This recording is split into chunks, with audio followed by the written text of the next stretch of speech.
Halo Sobat Milenial, masih di program Ngobrol Bareng sama aku VJ, dan di sini kita masih sama Katika ngobrolin soal profesinya di dunia make up nih.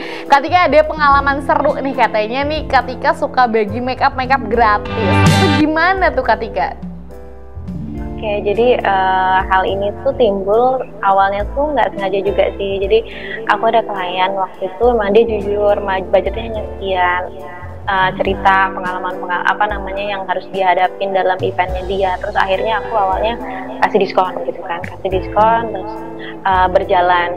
Nah, lama-lama aku jadi kepikiran gitu, ini jadi boosternya aku bilang ini jadi boosternya aku mau kasih program make upnya free gitu, aku yang make upin untuk misalkan kayak yang yatim piatu atau emang yang dia jujur gitu, emang budgetnya hanya sekian, itu aku kasih free aja sekalian gitu Kak. Nah tapi emang itu disesuaikan dengan jadwal aku juga, misalkan kayak aku lagi di luar kota atau di mana ya aku kasih penjelasan, tim yang turun misalkan kayak gitu, tapi sebisa mungkin emang aku yang kerjakan Kak gitu. Itu sampai hari ini masih aku kerjain. Itu gimana? Maksudnya ada banyak klien yang mungkin Kak aku pengen di make upin gratis dong, apa gimana tuh dari kakak? Maksudnya men-share kalau kakak tuh punya program make up gratis ini terbuka umum kah, atau kakak melihat aja orang-orang yang mungkin wah ini kayaknya ini gratis aja nih, apa gimana? Apa ada klien yang langsung nyamperin ke kakak atau seperti apa tuh? Jadi kalau itu emang aku yang open, akhirnya aku open, bahkan aku titip ke temen, bikinin dong story-nya, nitip dong di story, nitip dong di postingannya free make up untuk tadi gitu, yang misalkan mohon maaf yatim piatu itu free make up pengantin, akadnya aku free, nanti di retouchnya sama tim aku. Itu aku bikin iklannya Kak, waktu itu aku jalanin di tahun 2019 itu aku udah mulai program ini Kak, sampai hari ini. Bahkan teman-teman aku pun banyak dari situ aku justru maksudnya dari yang aku lakukan itu teman-teman makin support aku juga Kak, bahkan ada yang ikutin juga program kayak gitu. Luar biasa sih Kak, makanya di tengah banyak jadwal mungkin ya, jadwal make up gitu, tapi kakak punya kesempatan untuk mungkin apa ya, kalau mungkin orang berbagi apa, kalau ini berbagi jasa untuk make upkan orang gitu. Waduh luar biasa, dan pastinya orang-orang merasa terkesan sekali gitu ya dengan dibantu make up artis profesional gitu ya, mau turun langsung tanpa dibayar gitu ya bahasanya. Ini waduh luar biasa sekali nih Katika. Apa sih motivasi terbesar sampai pada akhirnya mungkin ngerasa dirugikan ya dalam segi waktu gitu ya, kita mungkin kalau misalkan profit wah kita nggak dapet untung apa-apa gitu dan lain sebagainya. Kenapa, apa motivasi Katika membuat program seperti ini? Jadi awalnya tadi aku spontan aja gitu, terus aku jadikan booster buat aku gitu. Ya semoga dapat kemudahan juga gitu di pekerjaan ini. Nah lama-lama ketika justru aku memberikan program seperti ini, misalkan dalam event, tiba-tiba misalkan ada aja saudaranya apa tetangganya yang pengen pakai jasa rias aku, dan itu justru dapat klien banyak dari situ gitu. Tapi mereka pun kadang nggak tahu kalau ini aku make upin yang free, nggak tahu, karena emang yang tahu hanya customer aku doang. Itu betul-betul langsung dapat dari situ Kak, klien-klien baru. Aduh, gitu Kak. Tapi kadang ada yang ini gak sih Kak, sampai pada akhirnya kayak ngerasa gratis gitu ya, jadi kayak malah semena-mena dan lain sebagainya sejauh ini gitu? Jujur alhamdulillah kalau hari ini justru enggak, malahan yang sampai hari ini jadi saudara Kak. Sampai udah punya anak juga main ke tempat aku tinggal di mana dicari gitu Kak. Aduh luar biasa banget ya. Ini Kak Katika, mungkin kalau bisa Katika share gitu ya ke teman-teman mungkin sobat milenial di rumah, apa sih pengalaman yang sampai pada akhirnya berkesan gitu sejauh perjalanan menjadi seorang make up artist gitu ya, kesana kesini gitu, apa pengalaman yang sampai pada akhirnya berkesan banget gitu? Pengalaman yang paling berkesan buat aku, waktu itu aku make upin klien aku gitu kan, kemudian salah satu keluarganya tuh suka banget sama make up aku gitu. Akhirnya aku kerjasama juga dari situ, bikin penyewaan gaun pengantin, dan aku dikasih tempat lokasi bisa aku pakai gratis. Aku pakai aja semau aku gitu Kak. Waktu itu yang aku dapat itu salah satunya, dan yang lainnya masih banyak lagi. Contoh kayak misalkan aku make upin waktu itu salah satu abdi negara Nah, aku tuh terjun langsung waktu itu kan, ya udah aku di tengah event itu sempat ada konflik dikit gitu, agak telat waktu itu mereka datangnya, jadi kan agak rusuh ya. Aku tenangin aja, aku tenangin. Dari situ berterima kasih itu keluarga juga, sampai akhirnya sampai hari ini udah pergi ke luar negeri juga masih berhubungan baik sama aku. Luar biasa. Banyak kali Kak. Nah Kak, selain mendapat keuntungan gitu dari profesi ini, apa yang Kakak dapat lagi gitu? Dari sekedar mungkin dibayar make up gitu Kak? Pengalaman, bisa bertemu dengan banyak orang, banyak aku jadi tahu dunia baru. Misalkan ini profesinya ini, yang ini profesinya ini, mereka jadi cerita-cerita. Dari situ aku dapat link lagi baru. Contoh misalkan waktu aku kan sekarang juga punya brand baju muslim itu mereka dibantu promosiin gitu Kak.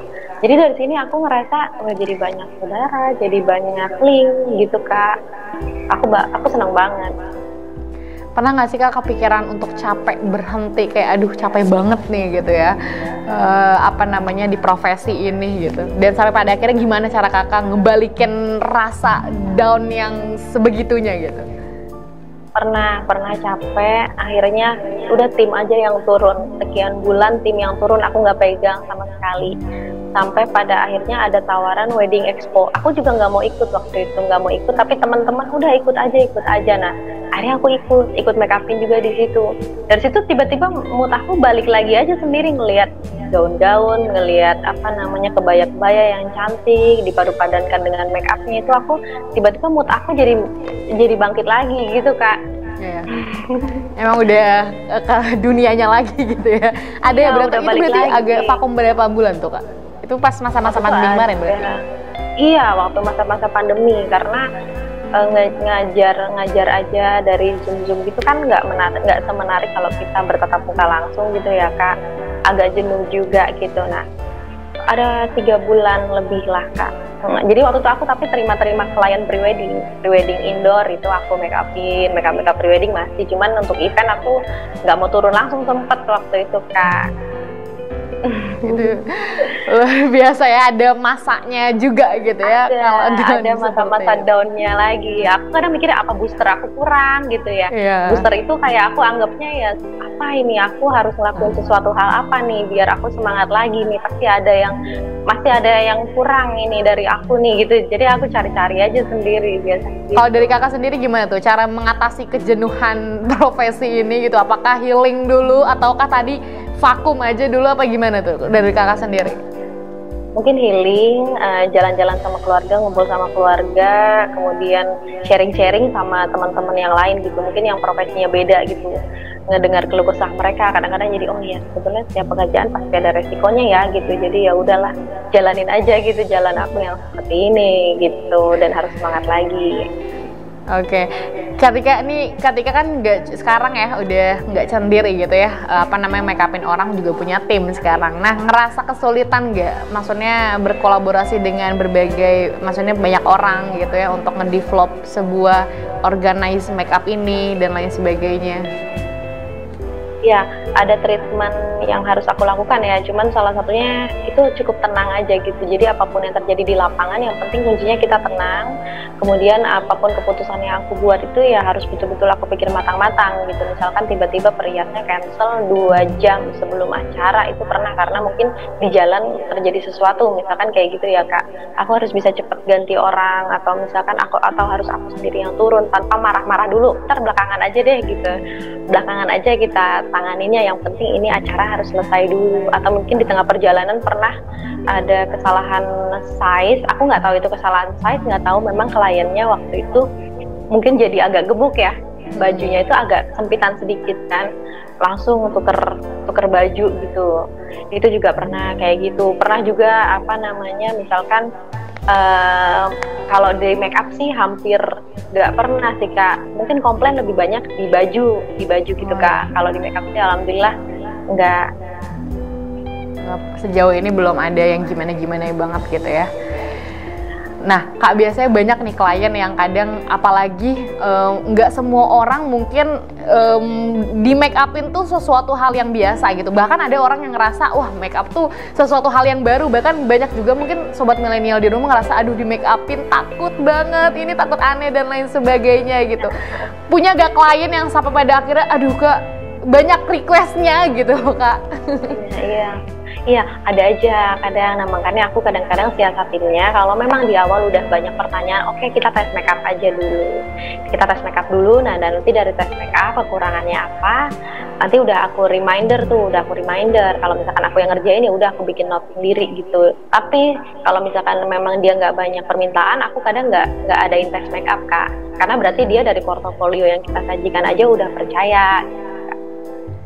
Kadang ada ya, nggak cuman make upin orang tuh kadang yang meyakini tuh misalkan kayak menurut kita sebagai MUA gitu ya, dengan berbagai pengalaman ini cantik kok Kak gitu, sedangkan dia memilih sesuatu hal yang mungkin terlihatnya dari dia sendiri kurang oke, dari Kakak sebenarnya udah bagus nih. Itu ada gak perdebatan yang seperti itu? Ada Kak, tapi kalau di pengantin itu jarang, justru yang sering itu di make up untuk remaja. Karena misalkan gini, tante jangan ketebelan ya blush onnya tante, misalkan manggil aku tante ya, bulu matanya mau yang paling tipis aja, terus aku nggak mau nanti ada crack gitu. Justru remaja-remaja itu kayak, karena mereka juga udah paham banget soal makeup kan. Kemudian tapi kalau pengantin kalem, anteng, entah mungkin emang lagi deg-degan ya, lagi acaranya akad nikah apa gimana ya, atau gimana. Kalau pengantin lebih ke anteng, yang banyak itu yang remaja-remaja gitu. Sampai produknya apa sih yang dipakai, dia lihat-lihat, oh iya aku belum punya yang ini, udah langsung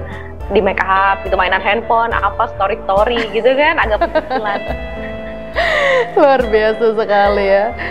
Oke Kak, mungkin dari Kakak ada nggak sih tips yang mungkin bisa di-sharing gitu ya ke kita semua sebagai mungkin anak-anak sobat milenial di rumah gitu ya. Mungkin pemirsa di rumah nih, dari Kakak sendiri yang mungkin pengen gitu ya berprofesi sebagai MUA gitu, apa persiapan yang mungkin bisa dilakukan dari sekarang-sekarang nih Kak?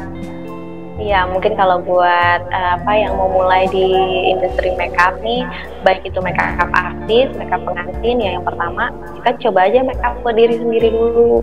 Kita coba misalkan di wajah kita mainin warna-warna eyeshadow, terus kemudian teknik-teknik contour kita coba di diri kita. Kalau kita udah ngerasa oh udah bagus nih makeup diri sendiri, kita coba makeupin orang-orang terdekat di circle kita.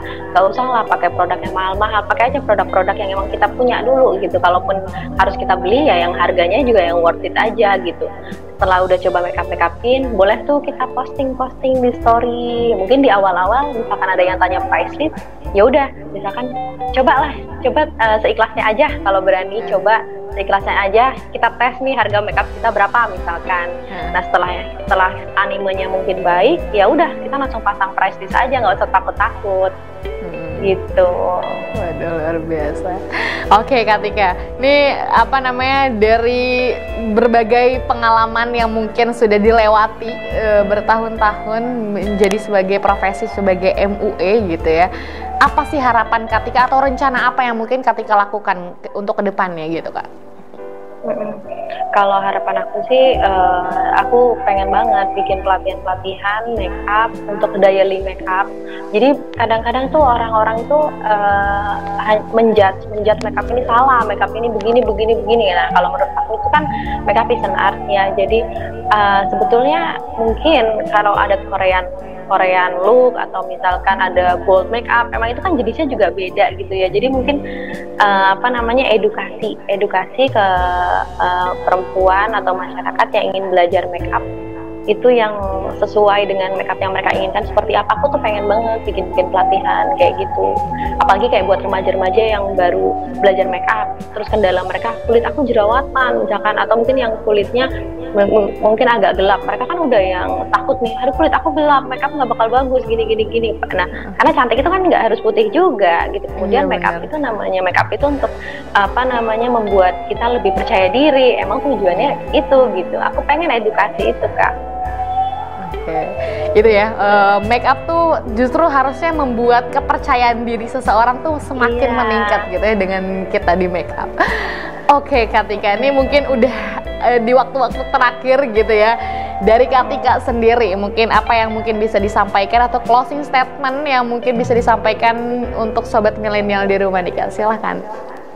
Oke, jadi kalau buat aku makeup adalah sebuah kebutuhan karena pada dasarnya setiap wanita itu cantik, dan dengan adanya makeup itu menambah rasa percaya diri, sehingga ketika wanita merasa percaya diri artinya dia bisa menguasai dirinya dan menguasai lingkungannya. Dan harapan aku dengan adanya makeup otomatis ya, dengan kita rasa percaya diri meningkat, kita bisa lebih produktif dalam beraktivitas apapun itu profesinya. Dan harapan aku sih kalau buat remaja-remaja nih yang baru belajar makeup juga nggak usah takut untuk mengaplikasikan makeup yang kalian punya aja di rumah. Nggak usah terlalu harus maksain, harus gimana gitu. Toh sekarang belajar makeup udah lebih gampang kan, di Instagram, di YouTube itu udah lengkap banget gitu. Yang free juga udah banyak. Banyak banget ya, apalagi sekarang marak banget nih beauty vlogger yang mungkin sudah banyak ngasih tutorial gitu ya, dengan mudahnya gitu, dengan wah luar biasa sekali sih Kak. Kak Tika sebelumnya terima kasih banyak atas waktunya, sudah sharing banyak soal profesi di dunia make up ini. Ini pasti sobat milenial excited banget nih ngebahas soal make up nih. Terima kasih Kak Tika sebelumnya, semoga di lain kesempatan kita bisa langsung bertemu atau bahkan dihadirkan langsung ke studio BRTV ya Kak. Iya, main juga. Aku kesana pengen deh aku coba-coba make up di studio, seru. Boleh banget kali ya ngadain kelas make up untuk mungkin para presenter atau para talent-talent di sini gitu ya. Boleh aku make upin nanti. Waduh luar biasa nih, nanti mungkin produsernya di belakang tolong ya. Oke Kak Tika, terima kasih sebelumnya sudah mau sharing sama kita. Terima kasih Kak Tika, sehat selalu, sampai jumpa. Sampai jumpa, makasih. Assalamualaikum. Waalaikumsalam. Oke baik sobat milenial, tadi kita udah ngobrol banyak ya soal profesi Kak Tika di bidang MUA gitu, make up artist profesional yang sangat luar biasa. Tadi pengalaman yang sangat unik juga, bahwasanya tadi Kak Tika juga sempat ada bagi-bagi make up gratis gitu ya. Waduh luar biasa, dan pastinya semoga obrolan kita kali ini bisa bermanfaat dan mengedukasi pemirsa di rumah. Aku VJ dan kru yang bertugas pamit undur diri. Terima kasih, semoga pembahasan kali ini bisa bermanfaat untuk teman-teman di rumah. Wassalamualaikum warahmatullahi wabarakatuh.